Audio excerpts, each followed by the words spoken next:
setinggi mana pun kebijaksanaan, mesti akhirnya perlu untuk dilangitkan, menyerahkan pada Allah Subhanahu Wa Taala.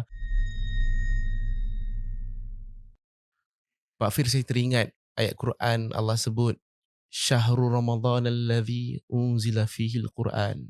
Ramadan ini dia mulia sebab Al-Quran diturunkan di dalamnya. Allah. Dan kita sedang memahami ayat-ayat Tuhan dalam malam-malam ganjil bulan Ramadan. Allah Akbar. Moga-moga ada keberkatan, Allah bersihkan hati kita, Allah angkat Amin, darjat kita ya Allah. bila kita nak belajar Al-Quran ni. Amin. Dan Pak Fir sebut tentang satu yang sangat amazing tentang, perasan tak daripada awal Amir punya terjemahan sampai di hujung sebelum kita berhenti 79 tu, semuanya strategi Nabi Yusuf.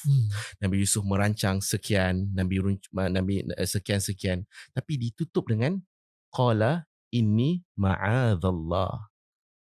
Nampak tak ayat dia? Qala ma'adzallah. Allah. Sesungguhnya kami berlindung kepada Allah. Tetap juga sehebat, setinggi mana pun kebijaksanaan, mesti akhirnya perlu untuk dilangitkan, menyerahkan pada Allah Subhanahu Wa Taala.